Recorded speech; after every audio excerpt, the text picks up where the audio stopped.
Sebenarnya baik lagi, karbohidrat tuh pasti kan mengandung karbohidrat. Karbohidrat itu kan bagus, tapi dalam batas yang wajar. Ya, dia nasi dikasih kayak ada santan juga kan, ada kunyitnya. Tapi yang lebih itunya bukan nasinya, tapi lauknya. Lauknya goreng-gorengan. Nasi sepiring lauknya segini ya? Tahu isi.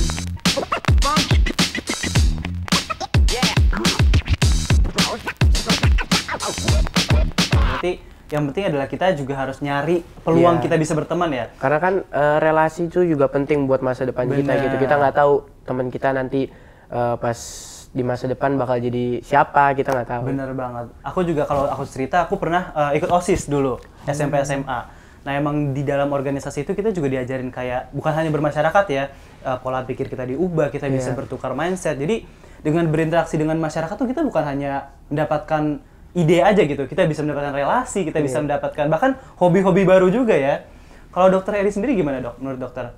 Dalam kesibukan menjadi dokter, gimana tuh cara dokter Eri bisa maintain hubungan sama teman-teman di luar pekerjaannya, atau sama keluarga, atau bahkan sama teman-teman pasien sendiri gimana?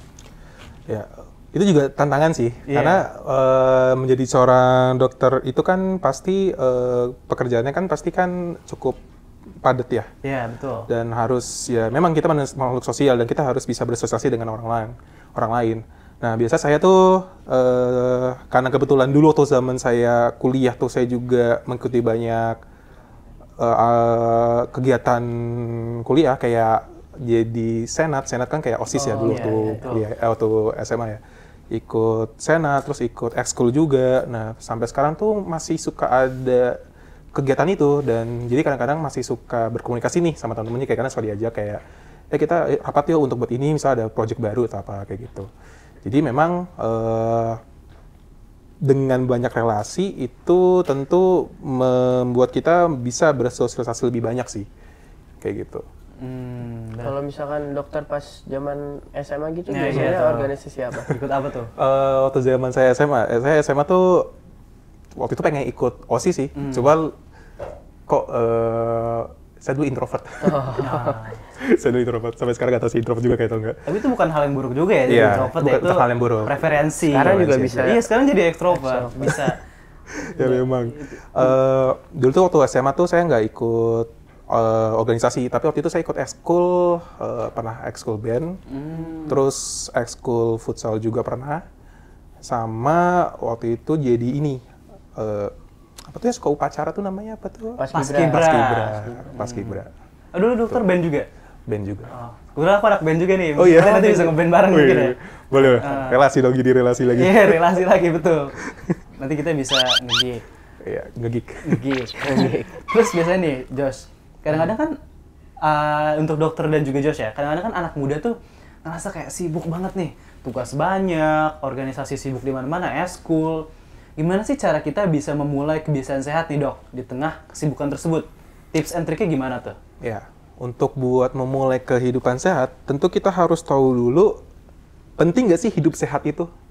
Jadi kita harus tahu dulu nih, tujuan dari hidup sehat itu apa? Jadi dengan ada kesadaran bahwa hidup sehat itu penting, nah kita baru mulai pelan-pelan aja. Kayak dari langkah kecil aja, contoh. Misalnya, saya pengen hidup sehatnya dengan cara bangun pagi aja, mungkin buat yang agama Islam mungkin sholat misalnya, atau enggak buat makan sarapan misalnya.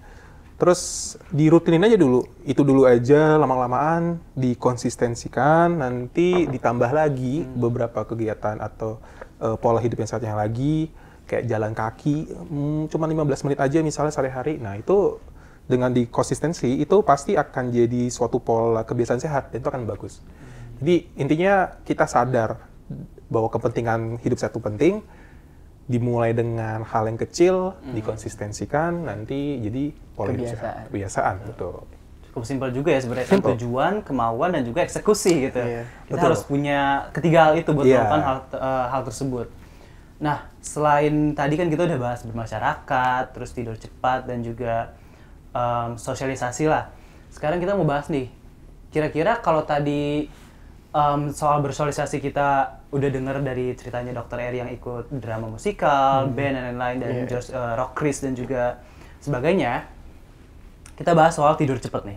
Salah satu polemik di anak-anak muda, terutama anak-anak muda yang sibuk banget kayak setiap hari begadang, tapi begadangnya belum tentu positif juga. Ada yang begadangnya ngerjain tugas, ada yang begadangnya belajar, tapi ada juga begadangnya scroll medsos, mabar, malah nongkrong sampai jam 2, jam 3, terus juga nanti ujung-ujungnya bangunnya kesiangan, terus malah kayak bingung sendiri, kok aku bangunnya kesiangan, padahal itu tindakan karena dia sendiri.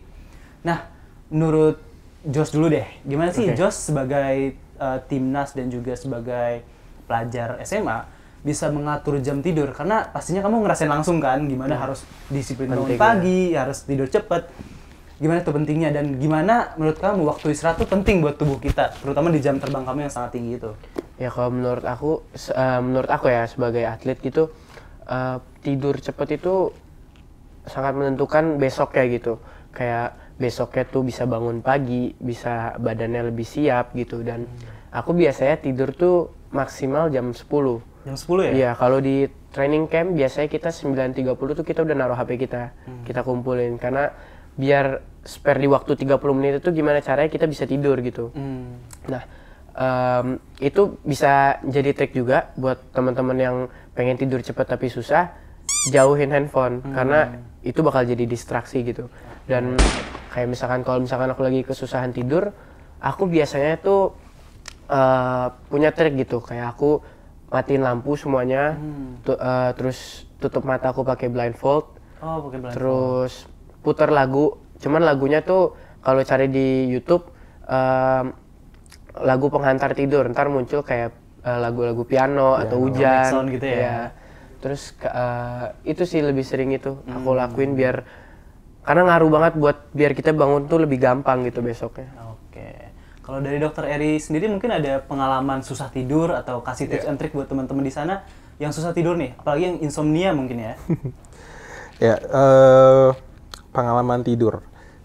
Saya sendiri memang tidurnya agak susah karena kesibukan kerja ya, karena kadang-kadang kan juga shift malam juga, terus kalau shift pagi shift sore ada tugas juga di luar dari kerjaan. Tapi sebenarnya untuk buat tips gimana sih supaya kita bisa tidur dengan sehat, dengan cepat gitu ya. Kita harus tahu dulu nih kalau misalnya tidur itu semua orang tuh ada sarannya atau semacam kayak disarankan orang tuh tidur tuh berapa jam. Untuk buat remaja kayak buat Kemal sama Jos itu 8 sampai 10 jam. Tapi kalau buat usia saya itu biasanya 6 sampai 8 jam. Jadi semakin umurnya makin tinggi itu biasanya makin menurun. Tapi ya paling bagus banget 6 sampai 8 jam. Nah, caranya tentu dengan kalau di kita tuh ada namanya sleep hygiene namanya. Sleep hygiene. Jadi sleep hygiene tuh sama yang dilakukan Jos itu salah satu termasuk cara untuk buat sleep hygiene. Jadi pertama kita harus bikin ruangan tidur itu senyaman mungkin. Biasanya dengan cara apa? Misalnya lampunya dimatiin. Kalau orang yang nggak suka panas misalnya pakai AC. Kedinginan ya pakai selimut kayak gitu kali. Terus yang kedua itu harus hindarin HP. HP itu sebenarnya ada cahaya, dia tuh bisa membuat kita jadi terbangun terus. Makanya biasanya 30 menit sebelum tidur HP sudah mati. Terus setelah itu hindari makanan minuman yang berkafein. Jadi kan banyak banget sekarang kafein tuh gampang dikonsumsi ya. Salah satunya kopi, karena kan kopi kekinian ya. Walaupun tulisannya ya matcha latte atau matcha juga mengandung kafein juga, betul. Walaupun nggak setinggi kayak dari kopi ya. Iya. Nah, energy drink juga kayak energy drink beberapa merek ya. Betul. Kayak butterscotch latte gitu kan, itu kan manis enak ya. Cuman kan enak ya pasti. Enak susah tidur tapi ya. Mereka kafeinnya tinggi. Nah, itu kalau bisa jangan sampai minum itu mungkin ya 2 jam sebelum tidur. Karena itu akan mengganggu kualitas tidur kita. Nah, nanti setelah dari situ kita bisa bantu dengan relaksasi juga, dengan salah satu contohnya adalah dengerin musik klasik gitu dan lain-lain. Karena itu bisa menenangkan kita dan akhirnya bisa membantu kita untuk buat tidur. Oke, berarti Kalau Kemal gitu? aku sendiri lumayan susah tidur juga sih sebenarnya. Aku kalau misalkan tidur biasanya kalau di hari sekolah ya, bisa jam 12 sampai jam 1. Dan itu biasanya karena ngerjain tugas dan hal-hal lain sih. Tapi kalau cara tips and trick aku tidur sendiri, aku paksain diri aku tidur gitu. Dengan cara gitu tutup mata aja. Dan emang aku ngelakuin beberapa hal yang tadi dokter Ade sebutin, kayak matiin lampu, menyesuaikan diri aku ke suhu ruangan misalnya. Terus juga matiin HP, tapi aku biasanya matiin HP kalau misalkan emang benar-benar udah selesai tugasnya. Jadi aku sekitar pas matiin HP tuh gap 30 menit lah baru tidur gitu. Nah, Berarti yang kita bisa pelajarin juga karena tadi Dokter Eri bilang 8 sampai 10 jam. Balik lagi ke awal juga ya, berarti dia harus ngikutin siklus tubuh kita. Iya. Yang siklus sirkadian itu ya. Betul. Jadi nggak boleh kita hancurin lah, siklus itu harus sesuaiin biar kita bisa bangun pagi dan juga tidur cepat. Misalnya kalau 8-10 jam mungkin kalau dibikin suatu jam ya mungkin maksimal tuh tidur jam 9 sampai jam 10. Bangunnya itu mungkin jam 5 sampai jam 6. Itu mungkin range amannya. Untuk kapan kita harus tidur, kapan harus bangun. Sebenarnya aku juga lagi ngusahain buat tidur lebih cepet nih, karena di liburan ini kan maksudnya lebih manfaatin waktu aja lah ya. Nanti pas sudah masuk kuliah kan harus lebih on time. Lebih on time. Gitu. Nah tapi selain tidur cepat dan bangun pagi itu, ada satu hal yang penting dan krusial banget nih, yaitu apa? Beribadah. Iya. Nah karena dari hal-hal yang udah kita lakuin tadi, bangun pagi, tidur cepat, makan makanan bergizi, berolahraga, bermasyarakat, kita juga perlu aspek spiritual dalam diri kita. Karena kita nggak bisa berdiri sendiri tanpa Tuhan, betul ya? Iya betul. Nah, karena hal-hal itu harus kita seimbangin, menurut Josh dulu deh ya, sebagai timnas yang punya kesibukan dan sebagai pelajar juga, gimana sih cara kamu menemukan ketenangan hati dan juga bisa fokus terhadap agama dan juga spiritual kamu di dalam kesibukan itu? Dan gimana cara kamu menentukan arah yang jelas di dalam hal-hal tersebut? Ngomongin yang tadi tidur cepat, jangan lupa juga kalian sebelum tidur doa gitu. Betul. Itu bakal mungkin bisa jadi lebih gampang tidur iya, gitu. betul. Kalau misalkan aku pasti setiap memulai dan mengakhiri kegiatan pasti harus berdoa, karena kan ya kita nggak tahu yang bakal terjadi itu apa gitu. Dan ya aku nggak bisa buat sampai di timnas gitu tanpa anugerah dari Tuhan gitu kan. Dan aku sering juga aktif di rock race dan sering ikut ibadah gitu dan sharing-sharing juga. Itu sih. Oke, berarti kita harus balance antara kehidupan di dunia nyata dan juga kehidupan spiritual kita. Seperti Josh tadi yang teman SMA dengar, Josh ikut rock race ya. Dan itu sebuah organisasi keagamaan juga, jadi bisa saling support juga ya. Kalau dari Dokter Eri mungkin gimana cara Dokter Eri bisa balance antara pekerjaan, kehidupan sosial dan juga spiritualnya Dokter Eri? Ya, kalau untuk buat masalah spiritual memang kalau di agama saya kan sehari kan harus sholat 5 waktu. Yeah. Nah itu memang sangat membantu karena dalam kita beraktivitas kita harus sediain waktu supaya bisa mendekatkan diri ke Tuhan. Karena ya jujur memang kalau kita semakin mendekatkan diri ke Tuhan tuh pasti rasanya jadi nyaman aja, lebih kayak lebih tenang ya. Kayak kita tahu kalau banyak hal yang nggak bisa kita lakukan, tapi tenang kita dekat sama Tuhan, jadi kayak pasti lebih nyaman aja. Iya, trik juga tuh ya, kalau misalkan lagi pusing, lagi apa, lagi overthinking. Iya, overthinking. Ini biasa overthinking Iya, biasanya. Pasti nanti dikasih gitu jawaban sama Tuhan. Iya, jadi beberapa aspek yang kita nggak bisa lakuin itu bisa dibantu oleh Tuhan gitu. Betul. Jadi ibaratnya bantuan dari luar gitu ya. Iya. Dan itu datangnya dari dalam. Iya, betul. Nah, kita mungkin udah bahas banyak hal nih dari 7 kebiasaan anak Indonesia hebat ya. Iya. Kita sampai ke sesi pertanyaan nih. Nah, sekarang udah ada 5 juta pertanyaan nih dari Waduh, Question banyak Box banget. yang dibikin sama Josh kemarin di IG Direktorat SMA. Nah, sekarang kita bakal 5 juta. tanya ini ke Dokter Eri dan juga Josh pertanyaan-pertanyaan yang udah muncul nih. Iya. Mungkin langsung aja kita tanyain ya. Oke, boleh. Ini pertanyaan pertama nih untuk Josh. Josh, kira-kira lulus dari SMA nanti mau kuliah di mana? Terus ada nggak kuliah atau jurusan yang kamu impikan banget nih? Oke. Kalau yang saat ini udah kepikiran ya, kayak ngobrol sama keluarga, itu ada keinginan untuk masuk UNJ dan ngambil sport science biar selaras gitu sama yang aku linear lakuin ya, sekarang. sama Iya. sebagai timnas. Ya kalau misalkan lebih jauh lagi, aku sih pengen buat nyusul abang ke Australia. Nah mungkin di sana bisa dibantu sama abang diarahin gitu kemana. Cuman kalau misalkan di Indonesia mungkin itu. Oh, abangnya kuliah di Australia? Iya. Oke, berarti tuh yang bagi penanya ya, Josh mau kuliah untuk saat ini masih nentuin, tapi saran dari orang tua di UNJ ya? Iya, dan ngambil sport science. Nah, untuk Josh lagi nih nomor 2. Kira-kira gimana sih perasaan kamu pas kamu tahu kamu bisa bawa nama sekolah ke tingkat nasional, bahkan internasional ya? Gimana tuh? Yang pasti ya senang, bangga gitu bisa bawa nama SMA 6 gitu ke timnas, ke internasional. Ya semoga bisa menjadi pacuan juga buat yang lain bahwa bisa gitu, kita bisa yang suka main bola bisa jadi timnas ataupun yang di bidang lain bisa sukses juga gitu dan bisa menjadi pengaruh positif lah buat teman-teman. Oke, jadi Jos jadi motivasi juga ya buat teman-teman ya, dan emang semua bidang tuh punya keahliannya masing-masing. Jadi kalau misalkan Jos ahli di bola, mungkin temannya Jos bisa melukis atau piano, itu bisa jadi skill set yang benar-benar bisa dikembangin gitu ya. Betul. Nah, pertanyaan ketiga nih Jos. Menurut kamu nih, ini agak lucu sih. Siapa pemain terkocak di timnas? Aduh, main terkocak. Iya. Kebetulan semuanya kocak, cuman ini harus dipilih ya. Iya, betul dipilih. Kalau dipilih, 2 deh boleh gak? 2. Dua boleh Ini tuh deh. kayak duo sejoli gitu. Kalau yang satu udah keluar, yang satu nih harus ikut. Sama coach juga boleh deh. Aduh, coach ya. Pemain aja lah, pemain ya. Pemain aja. Bahaya, bahaya. Bahaya kalau ini. 2 ya? Iya. Di luar dari situ kalau coach. Kalau coach jangan deh. Masih bahaya. Pertama, Fadli Alberto. Fadli Alberto. Iya. Oke, kenapa tuh dia kocak? Yang nomor 10. Kenapa dia kocak? Nggak tahu ya, kalau udah di bus, dia udah putar lagu, semua ikut goyang sama dia. Pokoknya dia tuh kayak ketuanya lah, ketua buat, iya ketua goyang. Nah, kalau satu udah goyang, satu ini harus ngikut. Kayak tandeman lah mereka berdua. Yang satu Aldiansyah Taher. Aldiansyah Taher. Iya, Aldi Taher. Iya, namanya Aldi Taher. Oke. Serius. Kenapa dia kocak? Ya itu ngikut bareng, itu 2 tuh beneran selucu itu. Oke. Kalau ada orang yang introvert, digangguin, dilucu-lucuin lah. Oke.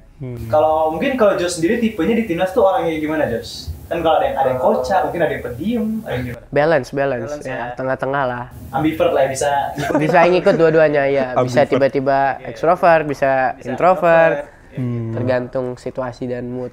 Oke. Oke, mungkin untuk dokter nih, mungkin Jos ada pertanyaan nggak buat dokter Eri? Ada sih, ada. Ini satu yang aku dari dulu bingung gitu, kenapa selama terutama tahun ini dan akhir-akhir tahun lalu, gimana sih caranya buat tinggi tuh, Dok? Tinggi. Iya, biar lebih tinggi. Itu juga concern buat masyarakat Indonesia juga ya? Emang tingginya Jos berapa sekarang? Sekarang 177. 177. Iya. Itu kan termasuk tinggi. Ya, aku punya target pengennya sih 180 ke atas. 180 ke atas. Maksimal ya 185 lah. Gimana ya? Jadi sebenarnya kalau misalnya bicara dengan tinggi, kan tinggi itu sebenarnya ada 2 faktor ya. Faktor internal sama eksternal. Kalau internal itu biasa genetik. Kalau genetik kan biasanya kalau misalnya emang kita punya orang tuanya tinggi, sama tinggi, itu biasanya kita kecenderungan untuk buat tinggi itu ada. Kalau bapak aku nih, bapak aku 178. Termasuk tinggi? 178. Ibu 165, 166 mungkin. 160-an. Nah, itu termasuk tinggi. Termasuk tinggi. Untuk buat ukuran orang Indonesia ya. Rata-rata orang Indonesia. Rata-rata orang Indonesia. Sebenarnya pendek juga ya di dunia Indonesia. Iya, termasuk pendek. Cuman kan kalau ayah aja bapak aja 178, aku bisa lebih tinggi juga. Bisa. Dan kita harus tahu juga kalau misalnya pertumbuhan itu kan ada batas usianya ya. Oh, iya. Kalau nggak salah tuh sampai 18-19 tuh itu udah agak mulai susah lagi untuk buat tinggi. Untuk itu kan faktor internal. Kalau misalnya faktor eksternal nanti bisa diubah. Eksternal tuh biasanya dari mana? Dari faktor makanan apa saja nih yang bisa dilakukan. Kayak misalnya contoh banyak mengandung kalsium dan lain misalnya. Terus berenang tuh juga dia sangat bisa membantu kita untuk buat semakin tinggi. Dulu tuh saya juga waktu saya kan tadi saya sempat bilang ya SMP tuh saya 160-an ya tingginya. Nah itu karena saya obesitas dan saya mau olahraga, jadi saya berenang juga rutin tuh, jadinya makin cepat tinggi. Sekarang berapa, Dok? Sekarang saya coba tebak deh, kira-kira berapa saya? 190. 190. 182, 182. Dikit. 183. Sama. Ya, gak ada tadi ya berarti ya. Saya sekarang 183 tingginya. Dan saya juga dulu waktu olahraga kan saya juga suka main futsal juga. Oh iya. Ya, karena saya tinggi, saya selalu ditempatin jadi kiper aja sih. Kiper ya? Nutupin gawang. Nutupin gawang. Kerjanya cuma jatuh-jatuhan doang. Kayak gitu. Tapi maksudnya untuk buat supaya tinggi itu tadi 2 faktor. Mungkin bisa dilakukan dengan cara tadi olahraganya berenang mungkin dibanyakin, atau mungkin makan makanan yang bisa mengandung supaya cepat tinggi itu ada. Tapi kenapa banyak orang yang pertumbuhannya yang harusnya masih bisa sampai 21, ya kan dok 21, kenapa banyak yang berhenti di umur-umur 18 atau 17? Itu baik lagi dari faktor dari internalnya, dari genetiknya. Ada juga sebenarnya faktor dari hormon. Cuman kayaknya kalau hormon tuh agak banyak banget sih faktor-faktor. Jadi kayak mungkin kalau saya bahas mungkin agak susah. Tapi itu tetap sama. Ujung-ujungnya ke faktor dari genetiknya. Jadi kalau memang kita udah lakukan cara supaya mungkin zaman dulu tuh saya tuh ada minuman namanya Boneto kayak susu buat itu ya? susu buat tinggi ya. Saya terpakan iklan itu, saya minum itu. Tapi beneran tinggi. Tapi teman saya ada minum itu nggak tinggi sama aja. Jadi baik lagi dia faktor genetik sebenarnya. Gitu. Tapi aku pernah dengar juga Jos, katanya kalau misalkan orang stop tinggi di 17-18 tuh tergantung umur dia start puber juga. Jadi misalnya kamu start puber lebih cepat, itu endingnya lebih cepat, lebih cepat juga. Betul. Dan tadi ya dokter juga nyebutin hormon-hormon kayak hormon testosteron, ada growth hormone yang FGH itu, dan beberapa emang faktornya banyak sebenarnya. Tapi yang mungkin yang paling besar genetik ya dok. Genetik. Nah, Betul. gitu sih. Mungkin aku punya pertanyaan juga nih buat dokter nih. Selain kesehatan fisik kan kita juga sebagai pelajar kesehatan mental nih. Mungkin dari segi medis aja ya. Gimana sih buat teman-teman SMA atau teman-teman pelajar lainnya yang suka overthinking, stres karena tugas banyak mungkin atau hal-hal lainnya nih. Gimana cara mereka biar manage dan tenang aja gitu? Bener tuh. Karena aku sering overthinking dok. Kalau misalkan lagi pusing gitu sama latihan nggak maksimal gitu. Ujian-ujian ya. Gimana tuh dok? Saya juga overthinking juga sih. Jadi kita sama-sama overthinking ya. Sama overthinking. Cuman sebenarnya overthinking itu gimana caranya sih? Mungkin lebih ke arah kita harus fokus dengan hal apa yang bisa kita ubah. Misal contoh, Jos misalnya overthinking karena performa latihan Jos nggak bagus nih misalnya. Mungkin yang harus Jos lakukan adalah ubah pola pikirnya. Bagaimana kayak pandangan orang lain gimana ke Jos tuh kayak itu kan nggak bisa Jos ubah. Tapi yang bisa ubah adalah bagaimana Jos untuk buat latihannya. Latihan supaya maksimal. Nah, itu mungkin bisa dilakukan sih, dia pikirkan ke situ. Jadi mungkin dengan cara mengurangi overthinking dengan cara kita fokus ke hal-hal yang bisa kita ubah. Kalau hal-hal yang tidak bisa ubah itu kalau kita pikirkan terus nggak akan habis-habis. Kayak gitu. Jadi ya memang harus diubah pola pikirnya supaya tidak jadi overthinking. Jadi pola pikir kita bisa bertindak sesuatu yang bisa kita kontrol aja ya. Kalau bisa kita nggak bisa kontrol ya lupain aja. Kalau di filsafat tuh namanya stoikisme ya. Stoikism. Jadi kayak lupain aja kalau kita rasa kayak misalnya tinggi badan 18 tahun udah nggak bisa nunggu lagi, kan kita nggak bisa berbuat apa-apa itu ya. Udah biarin aja. Jadi cuma terima dan lupakan aja ya. Ikhlas ya. Enggak ya. Fokus sama yang fokus bisa dengan apa yang bisa kita ubah. Bisa jago lagi dribbling gitu dan lain. Tapi kalau bola kan kalau misalnya ganti tiba dia biasanya lebih lincah. Iya, kayak Messi. Tim Messi atau tim Ronaldo? Messi. Aku tim Messi. Saya Ronaldo sendiri. Nah, kita mungkin udah cukup nih kesimpulannya nih. Nah, sekarang kita bahas dampak dan jangka panjang dari yang hal-hal yang kita bahas nih. Dari Jo sendiri nih, kan tadi kan kamu udah mengaplikasikan 7 kebiasaan anak Indonesia hebat nih. Dari bangun pagi, makan bergizi, olahraga, beribadah, bermasyarakat, dan lain-lain. Menurut kamu, dampak jangka panjang dari membiasakan diri dengan hal-hal tersebut apa nih, Jos? Kalau menurut aku, program, bisa dibilang program 7KIH tuh sangat bagus gitu buat remaja dan sangat ngebantu kita sebagai manusia gitu, sebagai manusia yang biasa kayak belajar dan juga sebagai atlet. Dan menurut aku itu bisa jadi pondasi yang kuat untuk di masa depan gitu. Kita biasa dengan time management, biasa dengan disiplin, dan akan membuat versi yang terbaik dari diri kita sendiri gitu sih. Sangat bagus. Bagus banget ya. Mungkin kalau opini dari Dr. Eri, gimana tuh dok? Buat pelajar SMA dari SD, SMP, SMA yang mengaplikasikan 7 kebiasaan Indonesia hebat itu, apakah opininya baik atau gimana? Kalau menurut saya itu sangat hal yang bagus ya.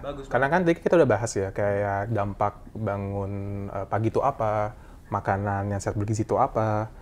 terus mental juga dengan ritualnya juga, itu juga spiritual juga harus tinggi. Nah itu mungkin semuanya itu kalau digabungkan dan dilakukan itu mudah-mudahan sih akan sehat, nggak cuma secara dari jasmani tapi rohani juga sehat juga.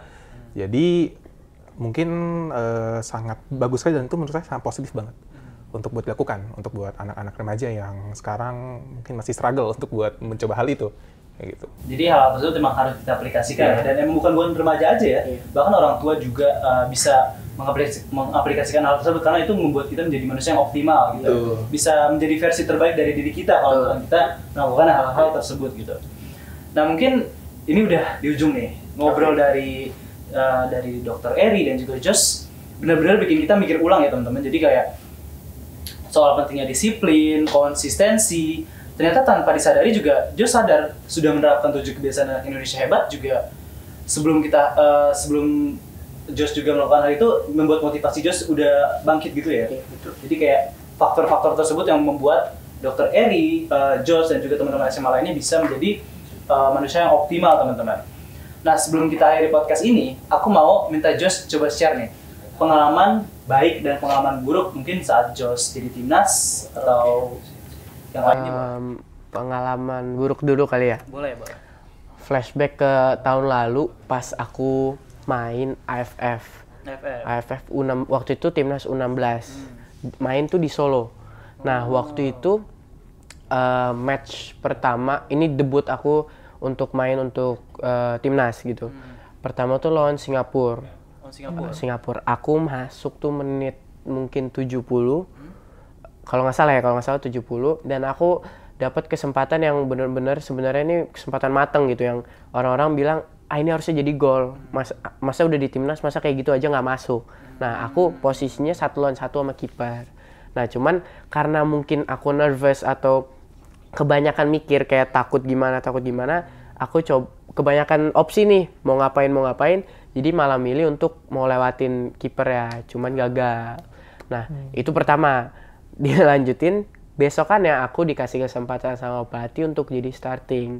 Aku main dari menit awal sampai half time. Nah aku di pertandingan itu nggak tahu kenapa ya, kita tuh nyerang terus. Ini lawan Filipina. Nyerang terus dan banyak kesempatan yang nggak aku maksimalin gitu, yang harusnya bisa jadi gol cuman enggak. Nah itu bikin aku kayak makin down. Nah akhirnya di halftime-nya aku diganti. Nah akhirnya setelah match itu aku bisa dibilang kayak dibully lah, dihujat sama netizen di media sosial, dan kayak dibilang kunciin aja Josh di kamar mandi. Iya. Terus kok bisa kayak gini masuk timnas ya, kayak gitu-gitu. Dan nah ini langsung dilanjutin sama pengalaman bagusnya nih, pengalaman yang baiknya. Besokannya itu aku benar-benar stres tuh pulang dari yang lawan Filipina, nangis, ngobrol sama keluarga, doa, bener-bener deket banget, kayak doa terus sama Tuhan. Dan akhirnya pertandingan besokannya tuh lawan Laos. Nah setelah aku dihujat, aku dikasih lagi starting sama pelatih.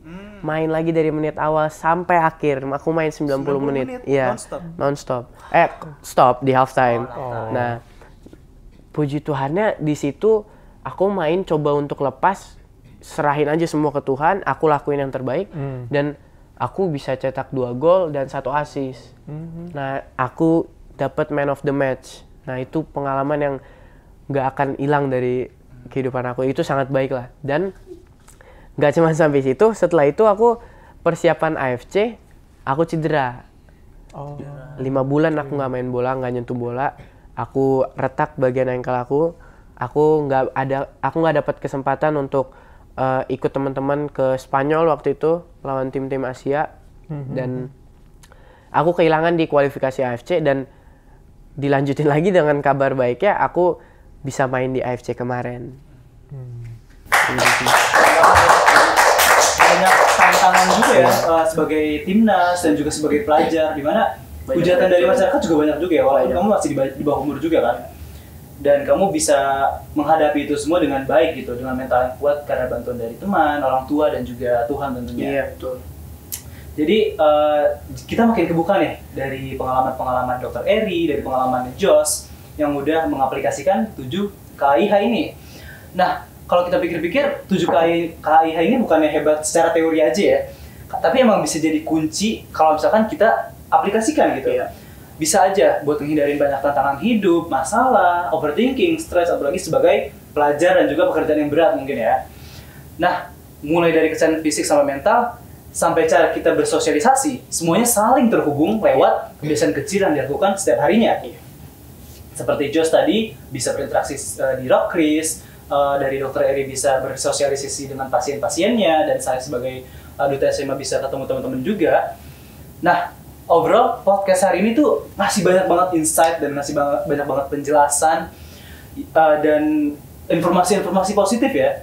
Dan tentunya sebelum itu boleh nggak Jos dan dokter kasih satu pesan aja, ajakan semangat buat teman-teman SMA yang mungkin lagi butuh dorongan, lagi butuh motivasi, dan butuh dorongan buat mulai hidup lebih disiplin, yang supaya mereka bisa menjadi versi terbaik dari diri mereka. Mungkin dari Jos dulu deh, kasih motivasinya. Kalau aku pertama, kita jangan pernah takut untuk mencoba.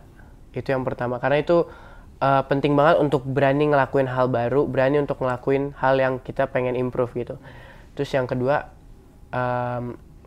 aku punya ayat Alkitab yang isinya hati manusia memikir-mikirkan jalannya, tetapi Tuhanlah yang mengatur arah langkahnya. Nah, itu aku selalu pakai di setiap perjalanan hidup aku, dan mungkin kalian juga bisa cari gitu, bisa nemuin satu kata-kata atau satu ayat di agama yang lain gitu, itu bakal ngebantu kita biar fokus ke depan aja gitu, biar kita bisa lebih percaya lagi kalau kita tuh bisa gitu, dan bisa menjadi versi terbaik kita.